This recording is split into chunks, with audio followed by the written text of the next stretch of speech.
Sixième chapitre, le banquet pascal.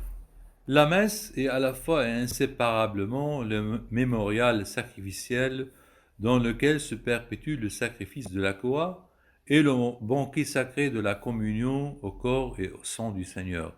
Mais la célébration du sacrifice eucharistique est tout orientée vers l'union intime des fidèles au Christ par la communion. Communier, c'est recevoir le Christ lui-même qui s'est offert pour nous. L'autel autour duquel l'Église est rassemblée dans la célébration de l'Eucharistie représente les deux aspects du même mystère, l'autel du sacrifice et la table du Seigneur.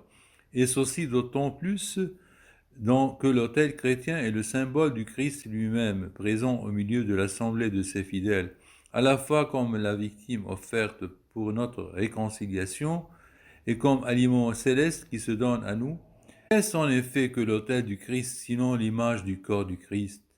Dit saint Ambroise, et ailleurs, l'autel représente le corps du Christ, et le corps du Christ est sur l'autel. La liturgie exprime cette unité du sacrifice et de la communion dans de nombreuses prières. Ainsi l'Église de Rome prie dans son anaphore. Nous t'en supplions, Dieu Tout-Puissant, que cette offrande soit portée par ton ange en présence de ta gloire sur ton autel céleste, afin qu'en recevant ici, par notre communion à l'autel, le corps et le sang du Christ, nous soyons comblés de ta grâce et de tes bénédictions. Prenez et mangez-en tous la communion. Le Seigneur nous adresse une invitation pressante à le recevoir dans le sacrement de l'Eucharistie. En vérité, je vous le dis, si vous ne mangez pas la chair du Fils de l'homme et ne buvez son sang, vous n'aurez pas la vie en vous.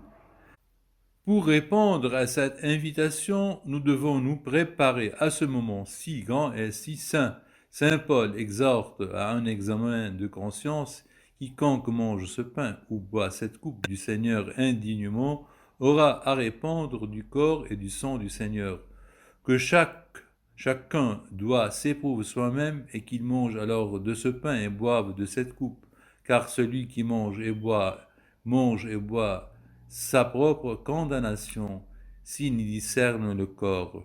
Celui qui est conscient d'un péché grave doit recevoir le sacrement de la réconciliation avant d'accéder à la communion. Devant la grandeur de ce sacrement, le fidèle ne peut que reprendre humblement et avec une foi ardente la parole du centurion. Seigneur, je ne suis pas digne de te recevoir, mais dis seulement une parole et je serai guéri. Et dans la divine liturgie de Saint Jean Chrysostome, les fidèles prient dans le même esprit. À ta scène mystique, fais-moi communion aujourd'hui. Ô Fils de Dieu, car je ne te dirai pas le secret à tes ennemis, ni te donnerai le baiser de Judas, mais comme le larron, je te crie, souviens-toi de moi, Seigneur, dans ton royaume. Pour se préparer convenablement à recevoir ce sacrement, les fidèles observeront le jeûne prescrit dans leur église, l'attitude corporelle, le geste, vêtement, traduira le respect, la solennité, la joie de ce moment où le Christ devient notre hôte.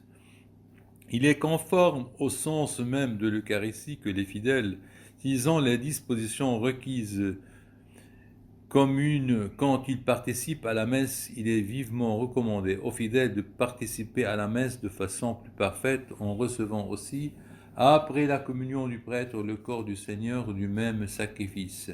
L'Église fait obligation aux fidèles de participer les dimanches et les jours de fête à la divine liturgie et de recevoir au moins une fois par an l'Eucharistie, si possible au temps pascal préparé par le sacrement de la réconciliation, mais l'Église recommande vivement aux fidèles de recevoir la Sainte Eucharistie les dimanches et les jours de fête, ou plus souvent encore, même tous les jours. Grâce à la présence sacramentelle du Christ sous chacune des espèces, la communion à la seule espèce du pain permet de recevoir tout le fruit de grâce de l'Eucharistie. Pour des raisons pastorales, cette manière de communier s'est légitimement établie comme la plus habituelle dans le rite latin. La Sainte Communion réalise plus pleinement sa forme de signe lorsqu'elle se fait sous les deux espèces, car sous cette forme, le signe du banquet eucharistique est mis plus pleinement en lumière. C'est la forme habituelle de communier dans les rites orientaux. Les fruits de la communion. La communion accroît notre union au Christ. Recevoir l'Eucharistie dans la communion porte comme fruit principal l'union intime au Christ Jésus. Le Seigneur dit en effet: qui mange ma chair et boit mon sang demeure en moi et moi en lui. La vie en Christ trouve son fondement dans le banquet eucharistique. De même qu'envoyé par le Père qui est vivant, moi je vis par le Père, de même celui qui me mange vivra lui aussi par moi. Lorsque les fêtes du Seigneur, les fidèles reçoivent le corps du Fils, ils proclament les uns aux autres la bonne nouvelle que les arts de la vie sont donnés, comme lorsque l'ange dit à Marie de Magdala: le Christ est ressuscité, voici que maintenant aussi la vie et la résurrection sont conférées à celui qui reçoit le Christ. Ce que l'aliment matériel produit dans notre vie corporelle, la communion le réalise de façon admirable dans notre vie spirituelle. La communion à la chair du Christ ressuscité, vivifiée par l'Esprit Saint et vivifiante, conserve, accroît et renouvelle la vie de grâce reçue au baptême. Cette croissance de la vie chrétienne a besoin d'être nourrie par la communion eucharistique, pain de notre pèlerinage jusqu'au moment de la mort, où il nous sera donné comme viatique. La communion nous sépare du péché. Le corps du Christ que nous recevons dans la communion est livré pour nous, et le sang que nous buvons est versé pour la multitude en rémission des péchés. C'est pourquoi l'Eucharistie ne veut pas nous unir au Christ sans nous purifier en même temps des péchés commis et nous préserver des péchés futurs. Chaque fois que nous le recevons, nous annonçons la mort du Seigneur. Si nous annonçons la mort du Seigneur, nous annonçons la rémission des péchés. Si chaque fois que son sang est répandu, il est répandu pour la rémission des péchés, je dois toujours le recevoir pour que toujours il remette mes péchés. Moi qui pêche toujours, je dois avoir toujours un remède. Comme la nourriture corporelle sert à restaurer la perte des forces, l'Eucharistie fortifie la charité qui, dans la vie quotidienne, tend à s'affaiblir, et cette charité vivifiée efface les péchés véniels. En se donnant à nous, le Christ ravive notre amour et nous rend capables de rompre les attachements désordonnés aux créatures et de nous enraciner en lui. Puisque le Christ est mort pour nous par amour, lorsque nous faisons mémoire de sa mort au moment du sacrifice, nous demandons que l'amour nous soit accordé par la venue du Saint-Esprit. Nous prions humblement qu'en vertu de cet amour par lequel le Christ a voulu mourir pour nous, nous aussi, en recevant la grâce du Saint-Esprit, nous puissions considérer le monde comme crucifié pour nous et être nous-mêmes crucifiés pour le monde. Ayant reçu le don de l'amour, mourons au péché et vivons pour Dieu. Par la même charité qu'elle allume en nous, l'Eucharistie nous préserve des péchés mortels futurs. Plus nous participons à la vie du Christ et plus nous progressons dans son amitié, plus il nous est difficile de rompre avec lui par le péché mortel. L'Eucharistie n'est pas ordonnée au pardon des péchés mortels. Ceci est propre au sacrement de la réconciliation. Le propre de l'Eucharistie est d'être le sacrement de ceux qui sont dans la pleine communion de l'Église. L'unité du corps mystique. L'Eucharistie fait l'Église. Ceux qui reçoivent l'Eucharistie sont unis, et plus étroitement au Christ. Par là même, le Christ les unit à tous les fidèles en un seul corps, l'Église. La communion renouvelle, fortifie, approfondit cette incorporation à l'Église déjà réalisée par le baptême. Dans le baptême, nous avons été appelés à ne faire qu'un seul corps. L'Eucharistie réalise cet appel. La coupe de bénédiction que nous bénissons n'est-elle pas communion au sang du Christ? Le pain que nous rompons n'est-il pas communion au corps du Christ? Puisqu'il n'y a qu'un pain, à nous tous, nous ne formons qu'un corps, car tous nous avons part à ce pain unique. Si vous êtes le corps du Christ et ses membres, c'est votre sacrement qui est placé sur la table du Seigneur. Vous recevez votre sacrement, vous répondez Amen, oui c'est vrai, à ce que vous recevez, et vous y souscrivez en répondant, tu entends ce mot, le corps du Christ, et tu réponds Amen. Sois donc un membre du Christ pour que soit vrai ton Amen. L'Eucharistie engage envers les pauvres. Pour recevoir dans la vérité le corps et le sang du Christ livré pour nous, nous devons reconnaître le Christ dans les plus pauvres ses frères.